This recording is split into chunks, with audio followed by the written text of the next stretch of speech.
Il est 6h30 partout en Côte d'Ivoire et dans la sous-région ouest africaine. Bonjour et bienvenue dans ce premier point d'information sur RTI 1.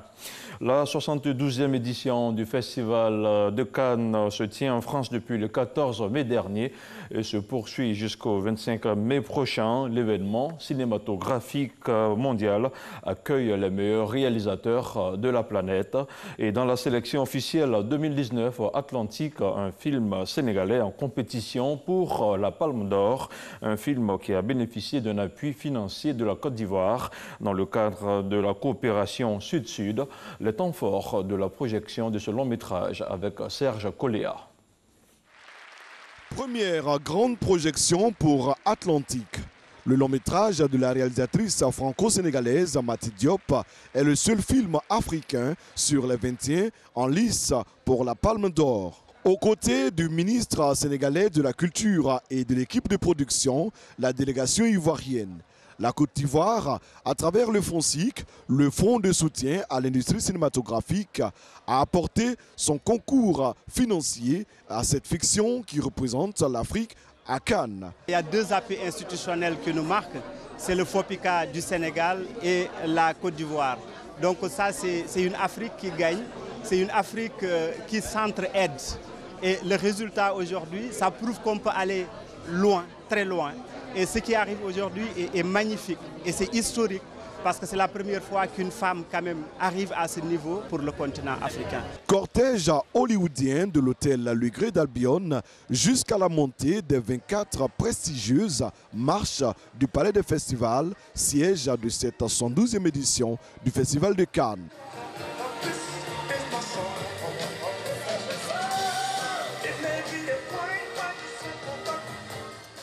1h44 de projection pour Atlantique avec interdiction formelle de filmer dans la salle. Au final, la fiction africaine fait sensation.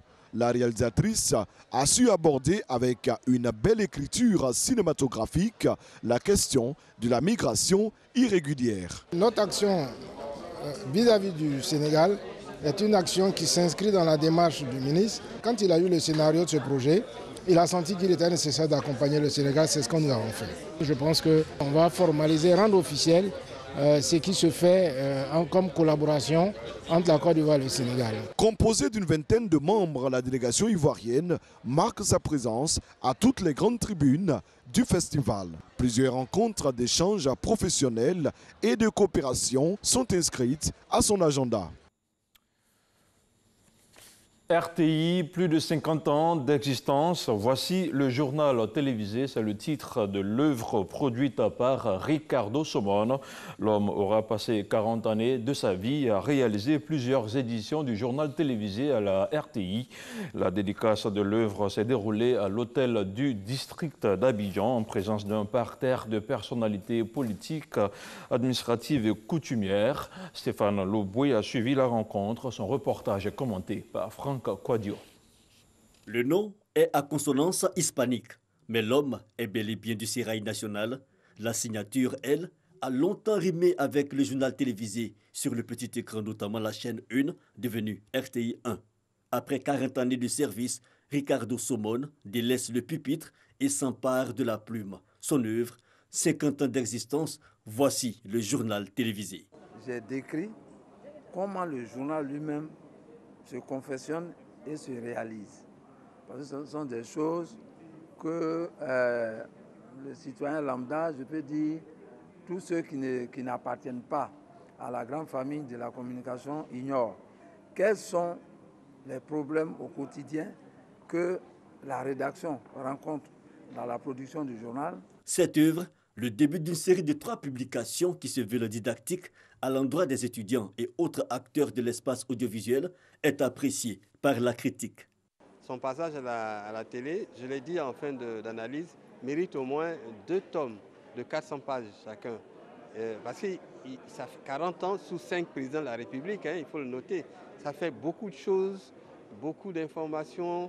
Ricardo Somone, dans ses nouveaux habits d'auteur, projection de films documentaires sur son parcours, l'homme aura traversé époques, régimes et tendances. Ils sont plusieurs à l'avoir connu et pratiqué. Témoignage de l'animateur George Taï Benson, bien apprécié par ses confrères et collègues d'hier et d'aujourd'hui, les journalistes Lévi Niamke, Brou Aka Pascal, Akassei Lazare et bien d'autres. Ricardo Somone est, disons, le prototype même de l'agent RTI dont on a besoin aujourd'hui. Des anciens aux plus jeunes, en passant par les téléspectateurs, la démarche de ce réalisateur modèle ne laisse pas indifférent. Dès qu'il arrive dans le studio, il regarde d'abord si les chaises sont là, si tout est bien placé, si les côtés de corps, s'il n'y a pas de problème, si la table est propre. La marraine Anne-Désirée Oloto, ministre de la Salubrité urbaine et de l'assainissement, salue l'opportunité de l'œuvre. Très peu de cadres écrivent leur expérience, partagent leur expérience, leur passion également. Et Ricardo aujourd'hui donc a eu l'opportunité de donner sa part de vérité sur ce que c'est que le journal télévisé, la vie à la télévision nationale, la RTI. Ricardo Somone Maurice, après 40 années de service, à la retraite dès la fin du mois de mai. Il est commandeur de l'Ordre du Mérite du Travail et chevalier dans l'Ordre national. Et il est bon de savoir que le 6h30 est réalisé par Ricardo Somone. Tout autre chose, à présent, les travaux de construction des infrastructures sportives de la CAN 2023 ont été lancés par le ministre des Sports, Paulin Claude Dano, et le ministre de la Fonction publique, Issa Coulibaly, représentant le Premier ministre Amadou Gon Coulibaly. Un stade de 20 000 places, une cité de 32 villas, toutes meublées, un hôtel 3 étoiles et 50 chambres sortiront de terre dans la capitale du Poro. Les stades des lycées Dominique Ouattara, Houphouët-Boigny, du lycée moderne et le stade municipal seront réhabilités pour les entraînements. Coût de travaux, plus de 50 milliards de francs CFA. Je vous propose d'écouter la réaction du ministre des Sports. Ces infrastructures constituent un atout pour notre pays et particulièrement pour les jeunes. En effet, sans infrastructures sportives modernes, le sport est réduit à sa plus simple expression. Les jeunes seraient alors privés d'une activité majeure et la Côte d'Ivoire sportive en marge du reste du monde. Les infrastructures sportives sont donc fondamentales pour un pays qui aspire à l'émergence. Voilà, c'était la réaction du représentant du Premier ministre. Football, toujours finaliste malheureuse de la première édition. Déjà à Abidjan, la Côte d'Ivoire s'est de nouveau inclinée en finale de la Coupe UFOA Dames. Les éléphantes qui devront se contenter de la médaille d'argent ont été battues par les Nigérianes au tir au but 5 tirs à 4.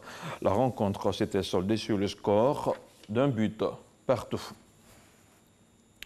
Au chapitre de la lutte contre la corruption, le commissaire du gouvernement a animé un point de presse au tribunal militaire d'Abidjan. Cette rencontre avec la presse a été l'occasion de passer en revue les difficultés rencontrées par les forces de défense et de sécurité dans l'exercice de leurs fonctions. Ahmed Traoré, Moussa Konaté. Détention et consommation de drogue, meurtre et suicide de gendarmes, perte et disparition d'armes, escroquerie au concours, violence sexuelle basée sur le genre, enlèvement de mineurs. Ce sont entre autres les sujets au cœur du point de presse animé par le commissaire du gouvernement. Durant une heure, le contre-amiral Ange Kessi fait un tour d'horizon des problématiques liées aux questions de défense et de sécurité. Toutefois, il s'est attardé sur le problème du racket et la corruption qui, selon lui, sont des facteurs qui plombent le développement économique et social du pays. Au niveau du racket, c'est la tolérance zéro. Et nous souhaiterons que tout le monde participe à la lutte contre le racket. Saisissez-nous. De la même façon, la population commence à nous saisir lorsqu'il s'agit d'escroqueries au concours. Ne dites pas que parce qu'il s'agit d'une affaire de 500 francs ou 1000 francs qu'on nous a racketté, il faut qu'on se dise ça ne passera pas par moi. De la même façon, on se dit le concours ou le fraude au concours, ça ne passera pas par moi. Disons également que le racket, ça ne passera pas par moi. Selon des études effectuées par la Banque mondiale, la Côte d'Ivoire paie environ 100 milliards de francs CFA par an à cause du racket. Cette année, ce sont 21 procédures qui ont été introduites pour poursuivre 36 agents des forces de défense et de sécurité. En Côte d'Ivoire, les professionnels de la relation client estiment que le rapport fournisseur-consommateur est mauvais à plus de 90%. Et pour inverser la tendance, ces derniers proposent la mise en place d'une plateforme. Elle devrait permettre de rapprocher consommateurs et fournisseurs. Plus de détails avec Didier Nguessan. Profil personnalisé, assistance 24h/24, facturation détaillée. Aujourd'hui, les centres d'appel mettent tout en œuvre pour concilier fournisseurs et consommateurs. Nous avons restitué les résultats de l'enquête sur les tendances de la relation client en Côte d'Ivoire. La première impression qui est ressortie de cette enquête, c'est que 92% des citoyens ivoiriens, des clients, qu'ils soient usagers ou clients du service des administrations privées, des entreprises privées, sont insatisfaits à hauteur de 92%. Donc ça interpelle aussi bien les opérateurs économiques que les pouvoirs publics et privés à recentrer la satisfaction client au cœur de leur métier, de leur travail. Nous sommes présents ici pour démontrer, pour prouver à la population ivoirienne que nous les entendons, nous les écoutons et nous sommes dans une démarche de prise en charge de leurs préoccupations, dans une démarche de satisfaction clientèle. Nous avons mis en place tout ce qui est solution de digitalisation, d'innovation. Nous espérons que la population ivoirienne va adhérer, sera satisfaite. Le service de relation à la clientèle, autrefois intégré au sein des entreprises, est confié de plus en plus à des professionnels de la relation client, afin de permettre aux fournisseurs de se concentrer sur leur cœur de métier. Le bilan à mi-parcours du plan stratégique 2017-2020 du ministère de la fonction publique a été dévoilé. Le plan permet aux 10 ministères d'améliorer la qualité de ses services afin d'apporter des solutions efficaces aux problèmes de l'administration publique. C'est un reportage de Christelle Bédédia avec le commentaire de Grace Kando. Le plan stratégique 2017-2020 du ministère de la fonction publique est un outil d'aide à la gouvernance. Il vise à bâtir une fonction publique qui intègre célérité et efficience avec des ressources humaines de qualité et respectueuses des normes établies en matière de gouvernance publique. Après sa mise en œuvre, un bilan à mi-parcours a été présenté. La majeure partie des actions a été menée. Il y a eu l'évaluation du SIGFAE, c'est le système intégré de gestion des fonctionnaires et agents de l'État. Il y a eu aussi le démarrage de HEC. Bon, c'est vrai que ce n'est pas terminé. Il y a 3500 fonctionnaires et agents de l'État formés. Il y a au moins 1500 déjà qui ont été formés.